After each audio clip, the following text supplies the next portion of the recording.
Well, hello everyone, and welcome to our webinar for top strategies in the membership space. I'm just about to make sure we're recording, and we are. So this session will be available to you all on download over the next couple of days. There'll be a number of people joining as we go on, but we'll start now. So welcome, and I hope you find it interesting. So the three people you'll be hearing from today, myself, who's introing and doing the middle part, Alan, you'll hear from at the beginning, and Jeremy, who will resolve at the end.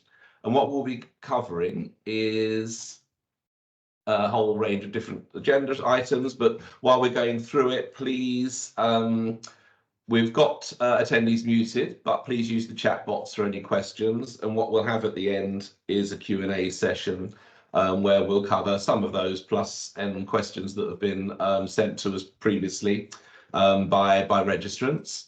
So we'll be talking about the challenges with Alan. Then all three of us will share various strategies to achieve growth, and we'll have the Q&A, as I mentioned, at the end. So with that, I'd like to pass over to Alan. Thanks so much. Good morning, everybody. My name's Alan Reid. I'm an independent consultant in the membership and union space, and I'm delighted to be going through some of the challenges that we see in the world of membership right now, and then talking about some strategies for resolving those challenges. So first of all, let's go through some of the challenges we see in the membership world at the moment. So first of all, what we're seeing is that there's been an overall decline in membership joining and membership renewals over the last couple of years. Beg your pardon, I've got some background noise where I am.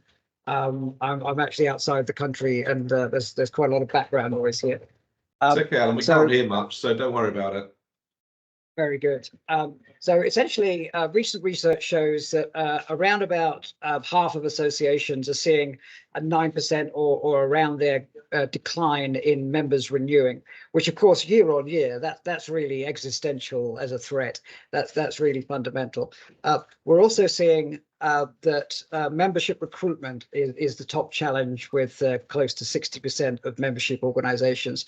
By the way, in the union sector, what we're also seeing is that unions are really struggling to move from a kind of workplace-based model, where the relationship was quite loose and mostly based on where you work, to an individual-based model, which is becoming more common as we get zero-hours contracts, people having multiple jobs or moving around a lot more.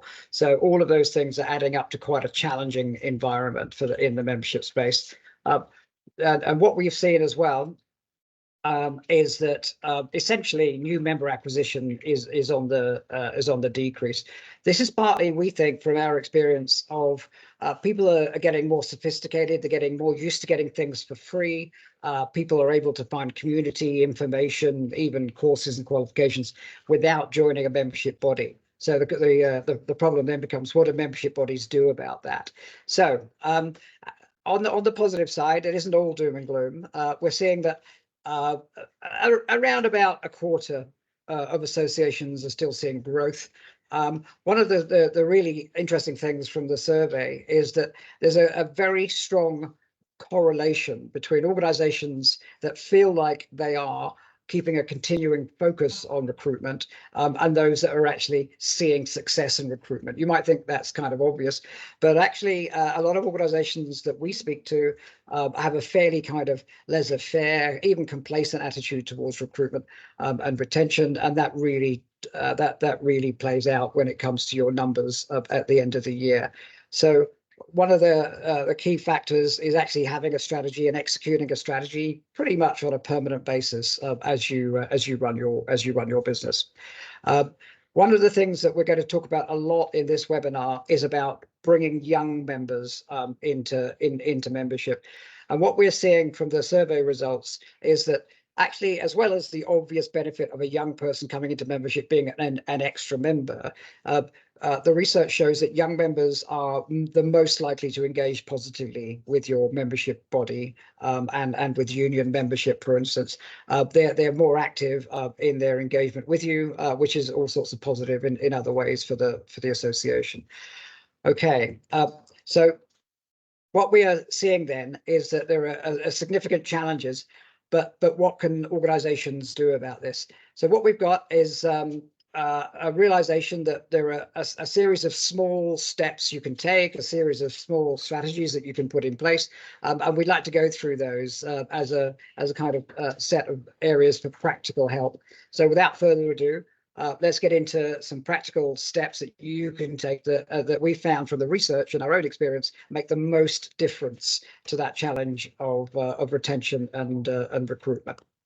So let's start off with getting and retaining younger members. It's one of the biggest challenges everywhere.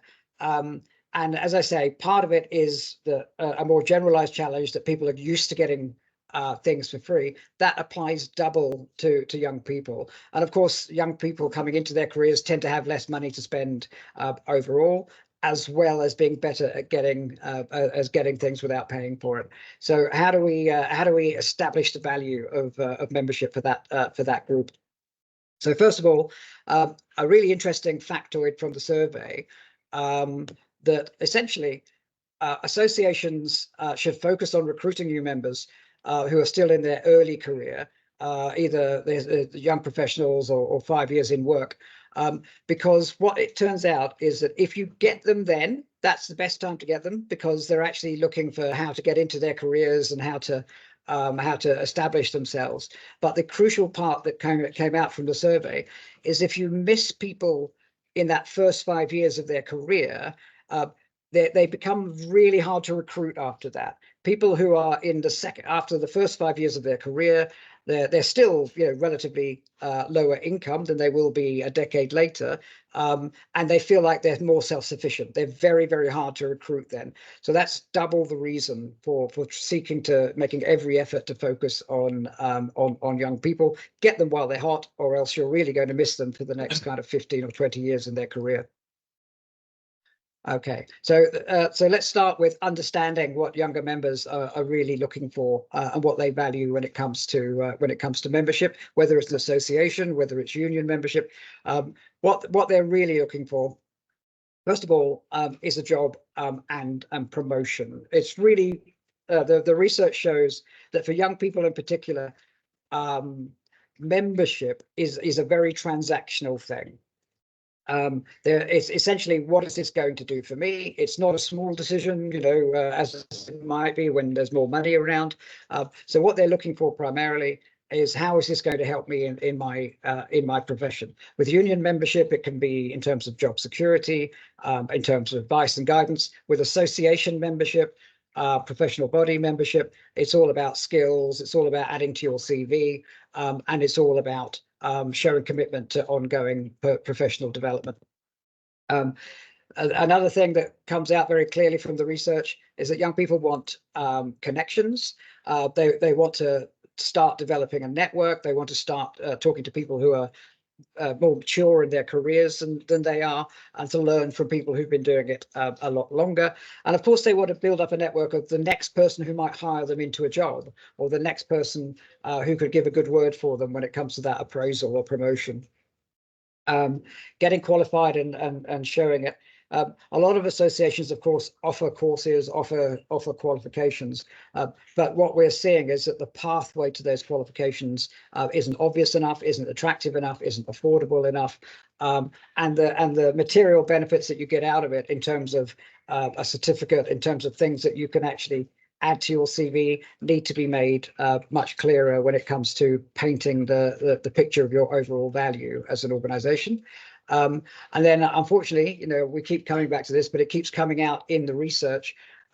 Young people are really looking for something that's very affordable. They're used to getting intangibles, as I say, there for free. Everything from Netflix, piggybacking on someone else's membership, to getting all sorts of educational content for free. So you've really got to tackle it from that direction. You've got to be the kind of drug dealer at the school gates to entice them into membership, and then keep them there once they're in. Okay, so a very specific thing that came out from the research and our own experience with getting young people into membership is the idea of a mentoring program. This is something that's actually surprisingly easy to set up, and has shown amazing results, just amazing results in terms of people appreciating membership, being attracted into membership. So essentially, what the young people are looking for is collaboration. They're looking for this guidance. But actually, there's another benefit of membership that comes out of mentoring, that comes out of the study, which is really interesting, which is that your more mid-career members who are involved in the mentoring program, actually, they are more sticky as well. People who are giving something back as part of their membership are more attached to their membership than others who are not doing something like that. So you're getting double the benefit of this kind of matching of young people to mid-career people. And you're, as well as encouraging these young people into membership, you're helping retain mid-career people, and of course getting feedback from them and developing that relationship with them. So here's a little case study, again, from our project experience, Society of Petroleum Engineers. Just a couple of quotes there. So essentially, the volunteer opportunity for their established members gives people an opportunity to give something back, which everybody really values that, by the way. We're much less selfish than we tend to think that we are. And then, of course, the whole thing about mentoring in a modern environment means there's no barriers to geography, there's no barriers to working flexibly around people's jobs and so on. I can't recommend it enough to consider some form of benefit between younger members and more established mid-career people as part of your membership offering. So then when it comes to practical strategies for recruiting young people, what we tend to find is that a lot of associations and in the union world as well tend to feel it's a bit of a black box. They don't know how to get started. People start talking about giving away fidget spinners or something ridiculous like that. And what we found to be the best thing actually is recognize that there is a gap in your knowledge, and actually just start by listening. So survey current young members about their preferred platforms. What are you reading? Where do you get your news and information? Where are you most likely to see our offering? You were only out of university a year or two ago. What might resonate with those kind of people? How would we get through to that kind of audience? And of course, it's also about looking at your current promotions and looking at the engagement rates, what works, what's not working. Then, of course, looking at your social media strategy. Actually, younger people are using different channels. Everything from TikTok and Instagram and so on. Now, a lot of organizations think, well, that's a huge barrier. You mentioned these different channels, but actually any 14-year-old seems to be able to put content on there for free. So we'll talk a little bit more about using your members to create your content, but don't treat it as a barrier. Don't treat it as something that's really hard or even specifically difficult to do. The key thing is actually to use your own younger people to create content, create messaging that will then be read by their peers and others in their circle. Explain very, very clearly how membership does relate to your career. Do treat it as a transactional relationship. It's no good. We found the research saying, we've been around for 150 years. Look at our beautiful building and so on. It really has to be, here's what's in it for you. And we found that to be one of the most distinct differences. The value proposition that most associations have, and actually most unions have as well, is just awful for young people. It doesn't actually translate into the factors that young people are interested in. So it's worth revising that. It's worth road testing it along with point one. Don't be ashamed to say, would this work for you? Obviously you're a member now. Is this what persuaded you into membership or not? So looking at strictly at, this is what you get for your membership, this is what you pay for it, and this is what you get back. And looking at that from a purely transactional point of view, would that work for young people? This loving a bargain thing. So there are lots of ideas about ways you can entice people in. So try before you buy membership, time limited access to free content, 3 months free membership, free webinars or courses, anything to get people started. And then this final point again, just listen. It's got to be a circular process where you keep going back, keep revising, and keep asking people what they value and what they don't value. Okay.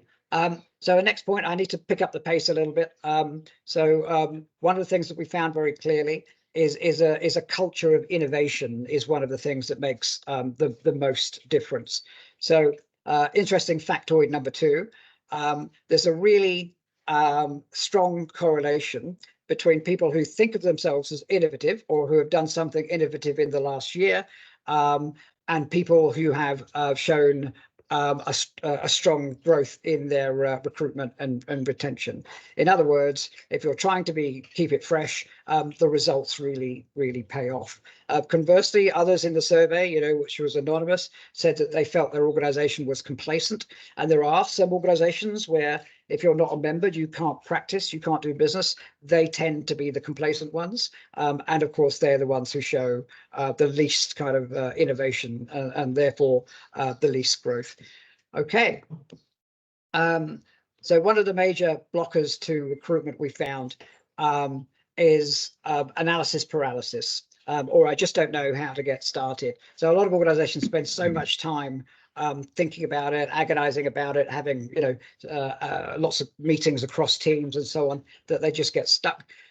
So we'd like to introduce something that you can use today, which is the one-page recruitment plan. So you don't have to use this as it is, but just to show how easy it is to get started, because you can be off and running in a few hours.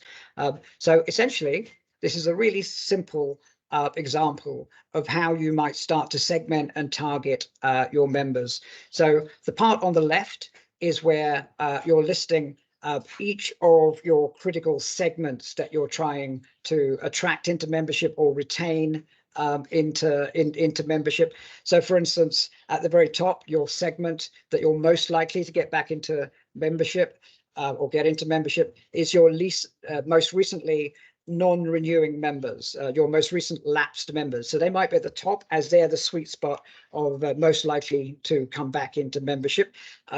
You might have somewhere around B or C, younger people coming into the profession, and then right down at F, you might have a brand new sector that we're going to target to try and get people in there to join us as members. And then so you list your target segments from most likely at A to least likely at F or whatever, and then across the right, what you're then defining is, okay, what channels can we use to get to those people? What communication channels? Is it email? Is it telephone? Is it social media? Is it content on the website? Then the next column is your value proposition, shortened to value there for space. So what are we going to use to attract them into membership? Is it all about getting a job? Is it all about getting qualified? Is it all about keeping up to date with the profession? Then what's the offer? If you're going to offer short-term things to get them in, your main messaging, what are the most appealing things that you think will resonate? Some buzzwords, some feedback from surveys, etc. And then how frequently are you going to target that audience? So what we find is that by breaking it down in this way, and then breaking out your messaging and your channels and what you're going to offer those people, it kind of unblocks the kind of getting on with it. It unblocks the being able to go ahead with it.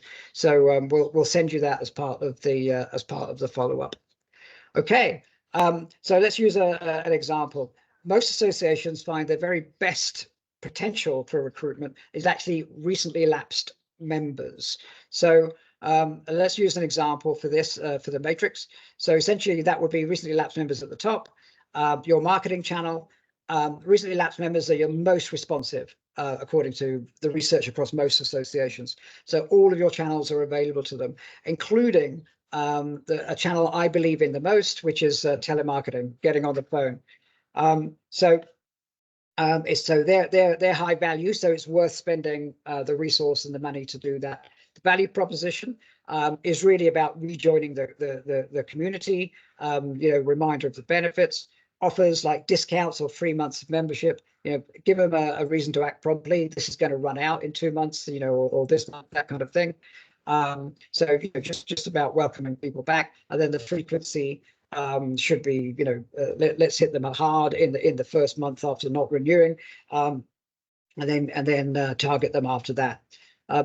So another point I'd like to cover off as well is the research is really clear. And I'm going to use my own experience here, but the research is really clear that one of the most important things you can do, and you can get right and you can get really wrong, is about onboarding new members. And this isn't just an administrative process. I want to just show you from the sketch here that actually, if you get the onboarding right, it will then secure that member for years to come, because they get that sense of value, they understand you properly. If you get the onboarding wrong, they're just not going to renew in their first year and they're gone forever. So what I'll do is I'll just use, I'm a bit of a joiner myself. I joined 2 membership organizations in 2022. So what happened with membership with both of them is I joined online with both of them. The one on the left, I did, there was an initial capture of interest with both of them. Thanks and welcome from both of them. The one on the left, who is the one I'm going to renew with, by the way, spoiler alert, they sent me a lot of relevant content based on my initial capture of interest. The one on the right just sent me generic stuff. They didn't send me personalized and relevant content. What was really interesting with the one on the left is that they phoned me up within about 2 weeks of joining to say, we just want to make sure that you understand your benefits. You haven't taken us up on that yet. You haven't booked us on any events yet. What's your experience been so far? And I was really impressed with that. They tried 2 or 3 times to get me, and they got me. And then as part of that, I clicked through and updated my profile on the website a bit more. So here was their welcome from the one on the left, and there's a bit of a clue there of which organization it was if you're looking closely. So quite personalized, refers to the conversation that we had a little while ago, and then just carries on with that relationship. So then after that, moving to February, 2 personalized e-shots from the one on the left, newsletter with no personalization. Then promotions from the one on the left with to very interesting events actually, and then invitations for me to collaborate with my fellow members, and to engage with them via the website. Then personalized content and promotions and invitations to get involved. Very little personalization on the right.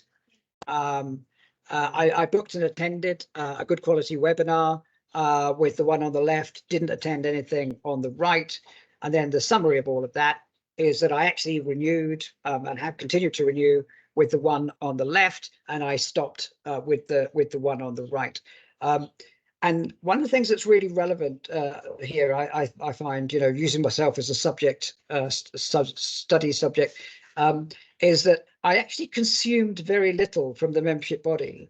The membership was about £250, something like that, for which I read a few articles and I attended 1 event. But what made it all worthwhile was knowing that all of the other content was there if I wanted it, knowing that all of the other webinars were there if I wanted it. So that was enough to give me the sense of value, even though I didn't, manage my own time to get more value out of it. And the final thing I'll say about that is that having done that really good introduction, and they phoned me twice, I had 2 telephone conversations as part of that in my first year. That secured me probably for 3 years. Whether I do anything more in terms of webinars or reading their content, I'll just renew because because of that initial sense of good value and a good value proposition. So one of the things I say really clearly is to go overboard on onboarding. Do a lot with it. Really don't compromise. And think about all of these things that you do as part of the onboarding process. I think that's really extremely important. Okay, I'll hand over to Steve. Thank you very much. Well, thanks, Alan. So Alan's laid out some of the issues and some of the resolutions as well, but talked primarily about bringing new members on, and particularly young members on, which is what we find a great deal of the associations and trades unions that we deal with have traditionally struggled with, but getting better. So I'm going to talk a little bit about that more, but also about the other side of it. Rather than getting loads of people in, if they're all falling out the bottom, then again, you need to get more people in. So how do you make stickiness and retention? So the obvious statement is, reducing churn is just as important as getting new members in, and that's the same for any business as well as any membership association, trades union, college, and so on.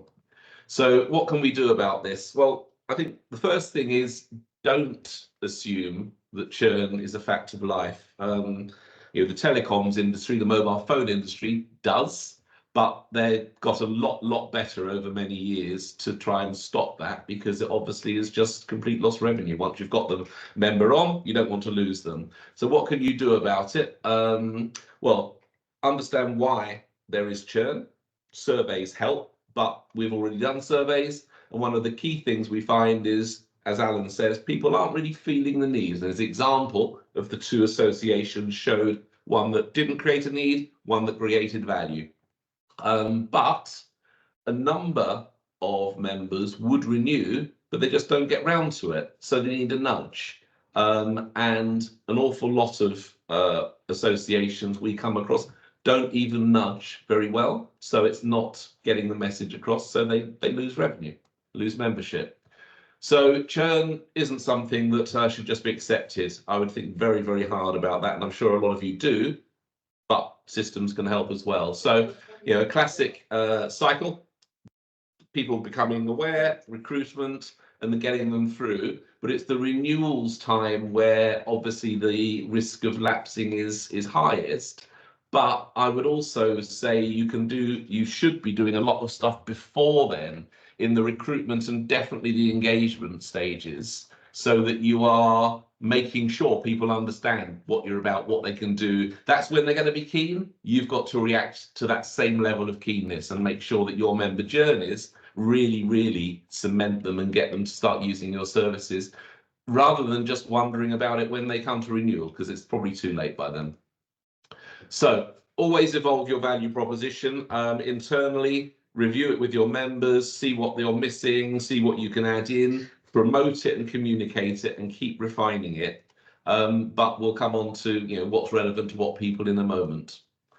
So you should be creating and demanding that people use benefits. So a lot of people, and as Alan mentioned, even with his membership of one of those associations, he doesn't use lots of the benefits, but needs to know, wants to know that there's a lot of stuff there should he need it. And needs will change over time, particularly if you're a member of a trades union, obviously, but also with membership associations or institutes where you're going through training and development and CPD. So make sure that people are very clear on what benefits there are that are available, and also make sure that people start to engage with them.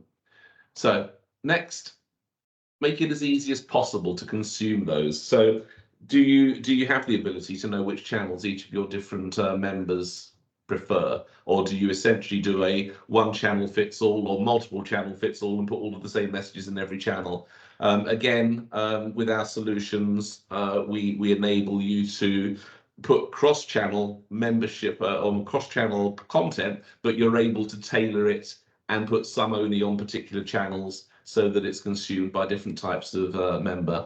But also keep renewing understanding of what those benefits are. Make sure, as long as your messaging is contextual, and relevant, then people will always be consuming that stuff as long as it's put in front of them.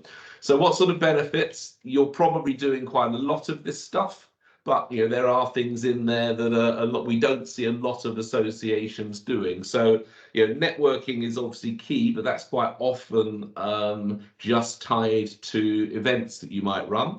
And again, we've got tools such as membership apps, which in events allow everyone, subject to GDPR, to say, well, I'm here, network with me because this is what I'm interested in. And then the software allows people to network with each other in the event. So meeting old friends, meeting new potential friends, getting good interests and common groups together. And the other one, we'll look at these in a bit more detail, is mentorship. So we'll run through some of the benefits here. So obviously, lots of organizations are around professional development and networking, as I've talked about, but I would think more about networking potentially out of events, so that you've got forums and so on.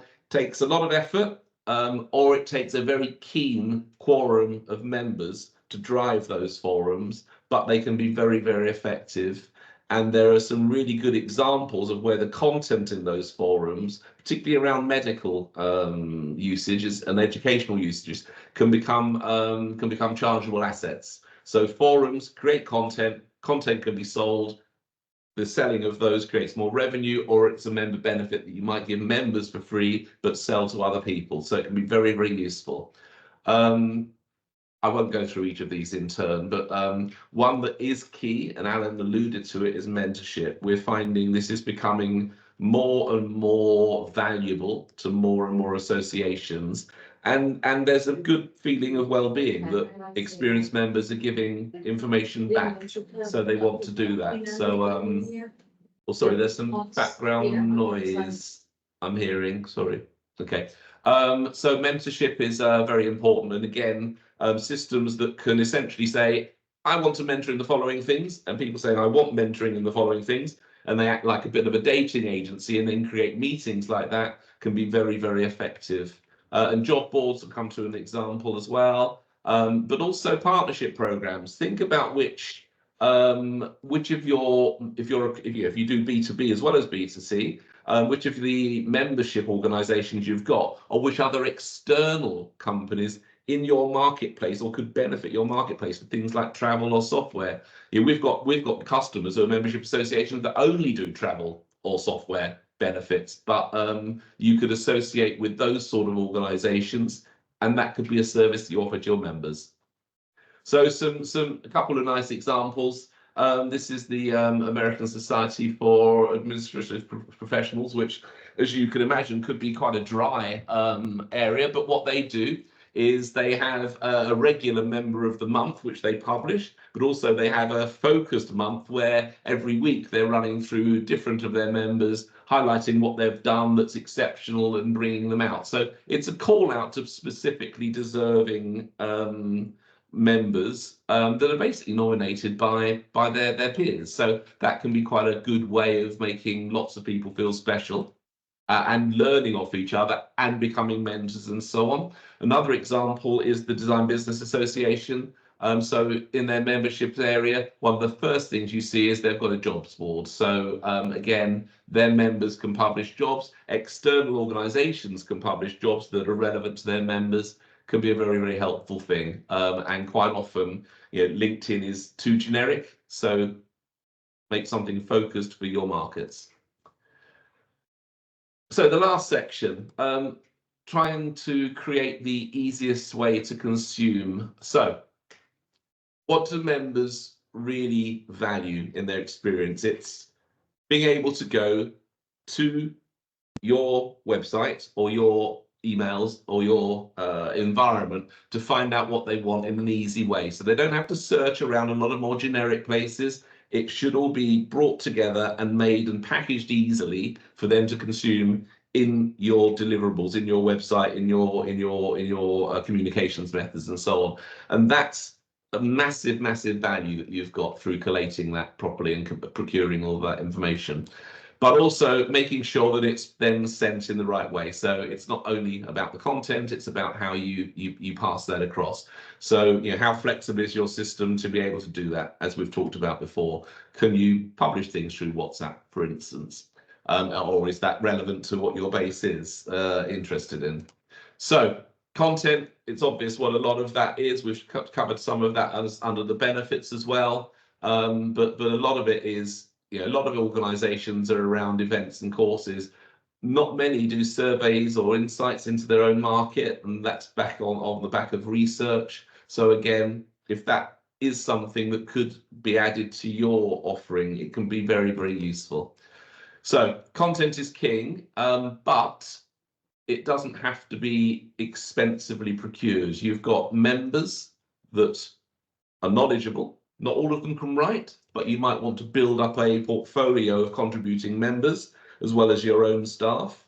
But there are now other ways of being able to do content generation as well, and we'll come on to an example in a minute. But then also think about which channel to use. Is it all of them? Is it specific ones? How much focus is there now on mobile phones? The answer is a lot across all areas of the market, but particularly on the younger members. And what apps are they using for that as well? It's not just it's usually not email. It's usually not just SMS, but it's other visual and collaborative tools as well. And hardly any associations can deal with those types of social media platforms. But a great thing that's changed content development is AI. And I know everyone's talking about this a lot, but we ran a seminar in October last year where we had one of our customers come on talking specifically about just how they've simply leveraged AI to triple their marketing output. They used to have a team of people producing content regularly. Now they can produce 3 pieces an hour, whereas it used to take them nearly up to a day to produce this stuff. And that's essentially by creating templates through AI that go out, assimilate information, put it into marketing templates that are ready for publishing. Then they can get edited by a person. And that just makes the whole research and collation and checking process so much quicker. It's been a massive boon to them, and the result of that is it's really driven their website traffic, their membership, their retention, and so on. So if you want to know more, have a look at that webinar. But generally, keep your content fresh. The Fire Industry Association are putting new articles on every week, multiple articles every week, but keep refreshing the website. If it's static, people won't come back. So you've got to change it, you've got to market it, you've got to draw them through to it. Obvious stuff, but have things that cover a lot of different ground. So not just news, and we've used the term boasting, but promote yourself, explain that you're collating all of this information from lots of different places, and it's very difficult and time consuming to find it. If you're an individual, it's much easier if you're a member. It's all there. So a really good mix of content, of research, of surveys, and so on. But tag it all and think very carefully about your tagging, because then you can have another page under the member portal where each member says, I'm interested in these tags, and that's your personalization solved. But it's about it's so important that you tag your stuff to begin with, and then the members can start to tag what they're interested in and so on. And as we say, think about how you can use AI to just curate that whole, or drive that whole curation and production process.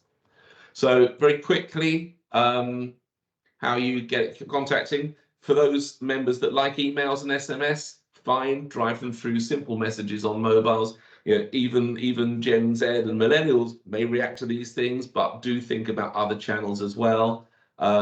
So there's lots of things, but also relevant to them, tag to them, and make sure there's a call to action, an easy click to register. And as you can see, this one is all about getting to someone when they're in that very enthusiastic joining stage. They've just become a member. They're very keen. So keep them in touch. Make sure they're getting lots and lots of relevant marketing.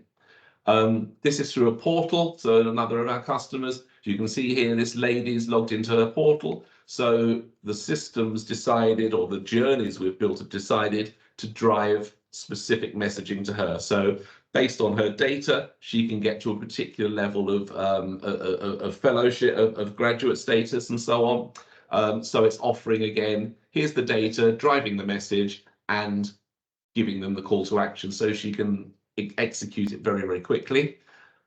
Same website, but to me, saying that actually I'm a little bit behind on my CPD, but here are the things that I can do to drive it. So again, data decides what message to drive. The message is there, call to action. I can either log CPD I've done, or I can book more events to get more CPD. So it's turning CPD into a much more proactive, positive thing, rather than sort of kicking me up the bum every year because I haven't done it properly. And then there's this dodgy guy here who hasn't renewed his status. So again, different person, different data driving the different messages, but again, the call to action there. So how do we drive all that different messaging through websites, through email, through mobiles, and so on? Well, it's quite simple. We set up a lot of engagement journeys, and they're for different stages of the member life cycle. So first year joiners, people have just started, people have just renewed, the third year renewal issue, people of different age groups will all have different membership journeys, which are triggered by data and activities and attributes like that. And you can see here, this is a very simple one, but this is to do with actually loyalty and stores. But you can see what the different trigger events are, what the different branches are. There are questions here. It shows you nicely, historically, how many people are going through each branch. So that means you can start to focus on where most of the business, the interest is happening. But it's very simple to set up within Microsoft Dynamics. And it's very, very powerful because this can drive a lot of the stuff which I'll now pass over to Jeremy to talk. So good morning, everyone. My name is Jeremy Jaley. I'm Business Development Lead here at Smart Impact, and it's a great pleasure to have an opportunity to talk to you this morning. I've got the final 3 tops and top tips, and my section is really focused on the tools and technology available to organisations to support their membership acquisition, engagement and retention initiatives. So I like to think of it as being at the pointy end or the practical end of the puzzle, and I'm certainly building on the shoulders of giants in terms of some of the principles here. So my first tip is around getting your marketing right. And I think this is quite a quick one, because if you can't get your marketing and communications right when you are engaging with members, then you will be at a significant disadvantage. And I actually think that this represents a bit of an existential challenge for associations and unions, because fundamentally your business is about communicating and responding to your members. It's about providing them with information and resources. It's about driving opportunities for them to interact with other members and with your campaigns. And it's about supporting them to get the most out of their careers and professions by engaging with your content, your training and your standards. So if they don't hear about these opportunities, it will definitely impede their options to get involved. I also think it's an area where many membership bodies are blessed because of the longevity of their relationships with their members. And they often know things about members that commercial organisations would never ever know. They know where they went to university, they know where they've worked, they know what they're interested in professionally, quite often through things like CPD and what they get involved in. And quite often they know about what people are interested in socially, which makes it easier for them to connect up opportunities to be involved with what you are doing. But to get your marketing right, you've got to be heading in the right direction and to the right places to interact with your members. And that goes for your acquisition campaigns, it goes for your day-to-day or week-to-week engagement activities, and it certainly goes for retention. We're kind of focusing on digital opportunities here, but there are of course plenty of other ways, particularly around acquisition, that organizations need to think about where they are to recruit people. But in terms of digital, social media is really important, and it's vital to be posting out quality content, but also getting people to interact with that content by linking, reposting and commenting. And one of the best way to engender this is by being social yourself. So don't just post content, certainly post content out, but don't just post it. Proactively engage with conversations and recognize and thank people for sharing your content, because that's how you get your content higher up in social media feeds, but it's also how people feel that you are reacting to their comments and observations on what you are doing. Email marketing obviously remains one of the most persistent communication channels for both recruiting and engaging with members. So make sure that your email campaigns are personalized, segment your contact lists and address books, use things like dynamic content blocks to make sure that personalized, relevant information is getting through to people. And make sure to drive people to take action, and that's really done through carefully curated content. So use a mixture of content, present teaser information to get people to click through to your website where they can access more information, and test. Use things like different subject lines, use A to B testing to see what type of content and what type of messaging inspires more actions from your members, and then make sure, of course, that you're paying attention to your vital statistics. Having an optimized and personalized website, I think, is an absolute must in this day and age. And quite frankly, it's an opportunity for organizations to demonstrate to their members that they really care about them by making their website journeys relevant and personalized when they're online. I think that is probably one of the most important tools in your armory, particularly for engagement of existing members, and failing to capitalize on it, and that quite often is because you can't get information from your systems of record into your website, your system of engagement. So concentrating on that integration and making sure that it drives that tailored and personal engagement is really important.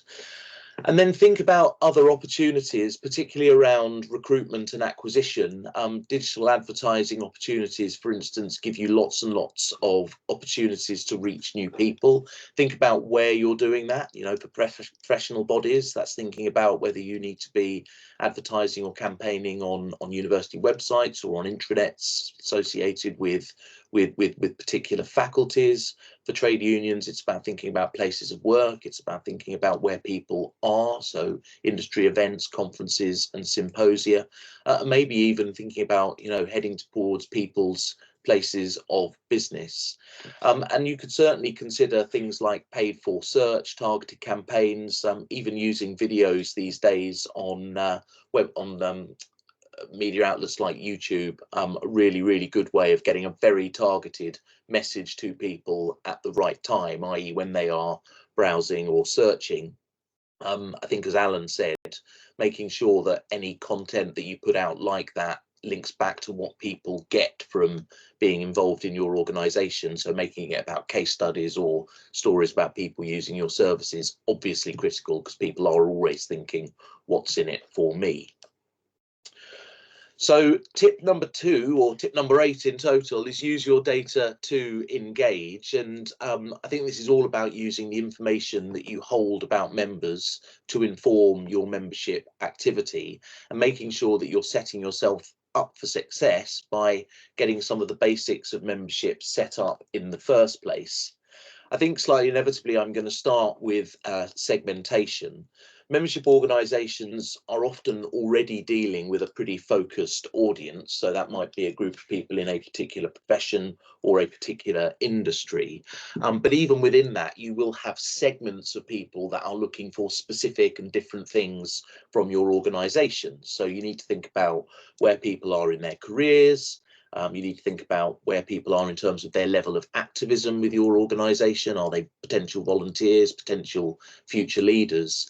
And you need to think about, you know, their job role or function. So whether or not you should be getting them technical resources or more communications-based resources, or perhaps resources about a particular topic within your industry, like finance or marketing communications.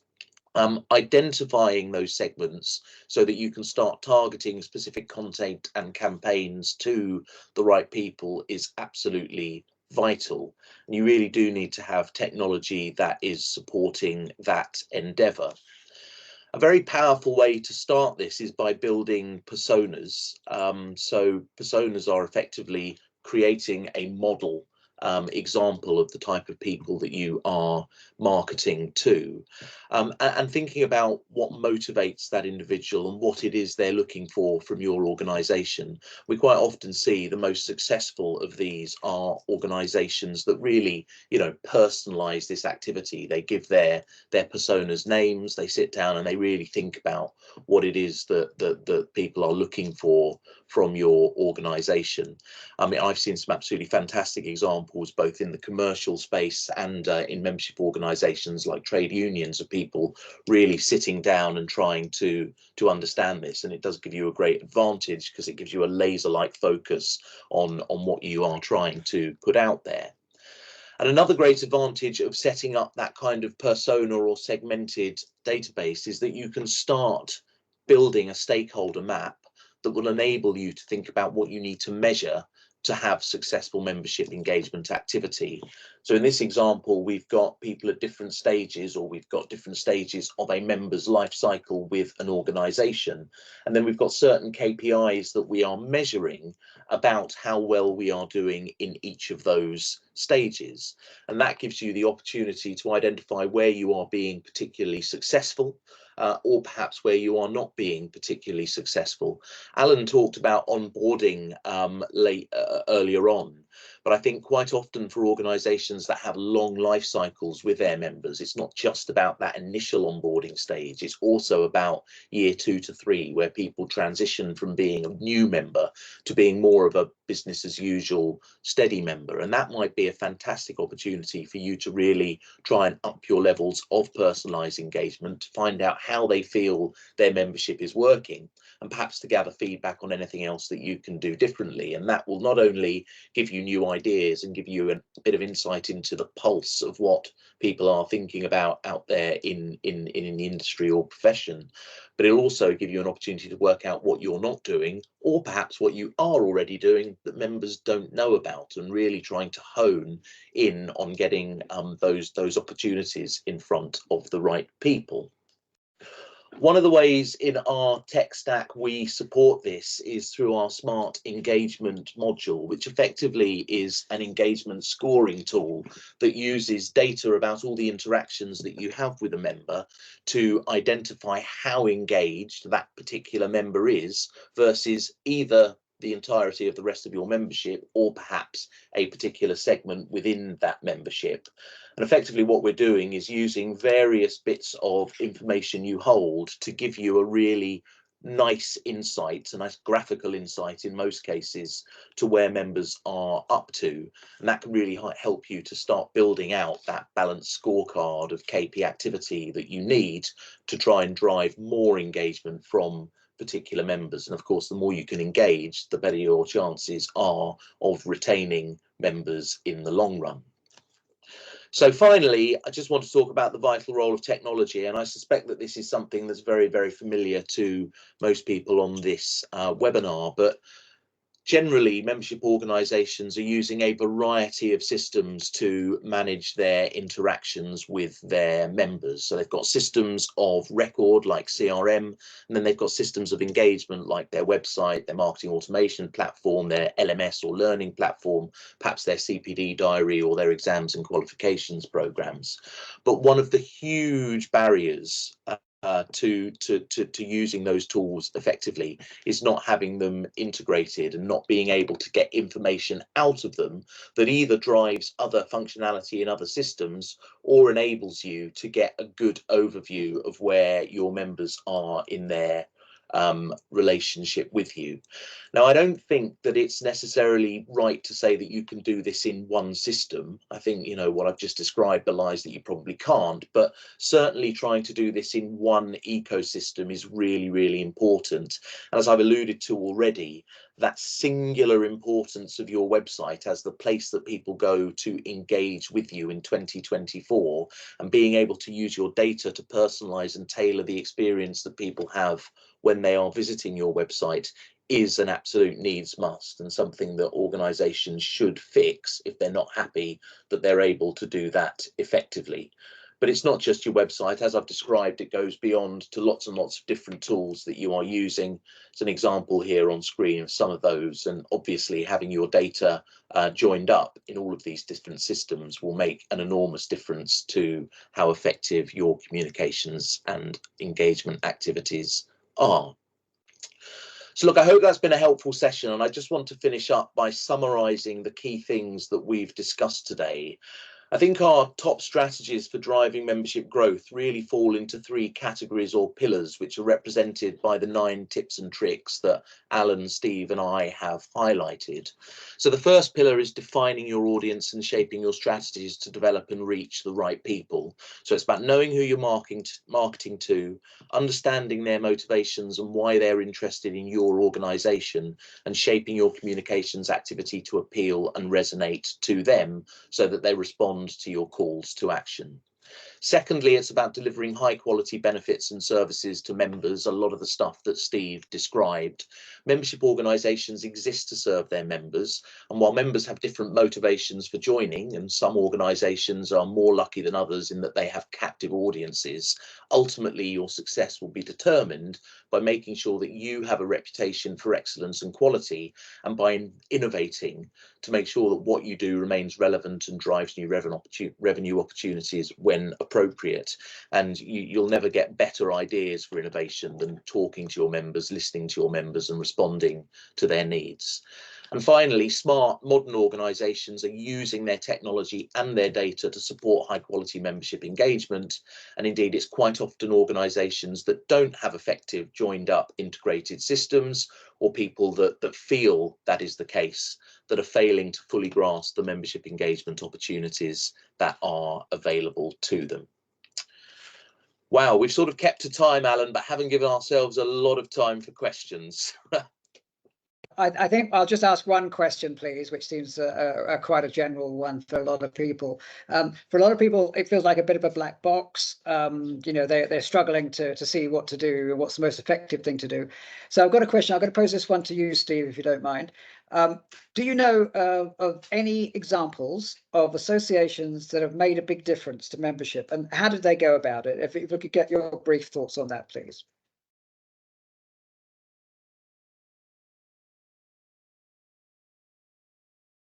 Steve's not coming in there. Are you on mute, Steve? Or do you want me to pick it up, Alan?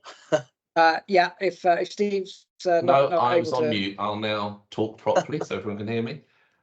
So probably a good example is CIPP, the Chartered Institute of Payroll Professionals, and I think we've got Dawn on the call, but I'm not going to call her out and put her on the spot. But basically, they've got a directive to grow their membership big time, and they did it by following a lot of what Jeremy just showed. So they essentially raised the membership by 50% from 2019 to last year, and their plan is to further quadruple that over the next 10 years. And in summary, it was knowing the market potential, segmenting that, working out where they're strong and weak in that segmented market, but then look to do firstly acquisition with a lot more effort on journeys, digital marketing, and particularly Insta, Facebook, and so on. Targeting their sales team to get more involved and call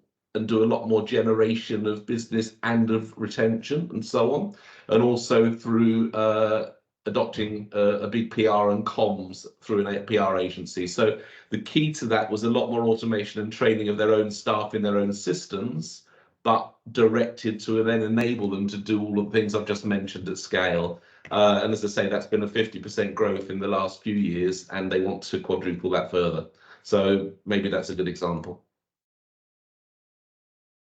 Can I just add very quickly to that, Alan? I mean, I think the other thing that I've seen over the last few years is organisations that have sort of captured the zeitgeist and use that as an opportunity to drive increased membership.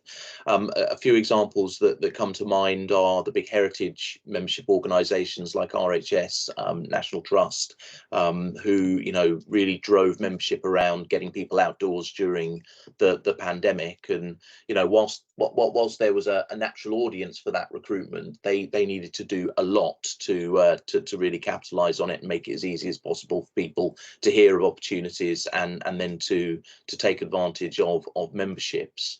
Another great example over the last few years has been the Women's Institute, who realised, I think about 10 years ago, that it really needed to modernise its image to attract younger members. And whilst it's a bit of a slow burn and it takes a long time to change an organisation of that scale and heritage, they have done a huge amount to attract younger members, and long may that continue, really.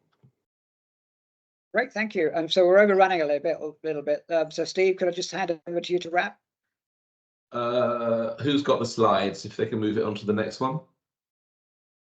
Yeah, so, well, thanks very much. I hope that was useful. We took slightly longer than we'd planned, but if it was good content, then I hope you'll forgive us. We run these sessions every month or two, so please go to our site, our website, and you'll see that there are some more planned, and we'll be running further later in the year as well. And next slide, please. And then all we've got to do is say thank you very much. We'll be sending out the slides, and we'll be wrapping up this recording and publishing that on our website and sending you links to that as well. We'll be trying to get in contact with those of you that want to speak with us about some of the issues that we've raised. So please do reach out to us, and we'll be spreading this content around, and we look forward to speaking to you soon if that's appropriate for you. Thank you very much. Bye-bye.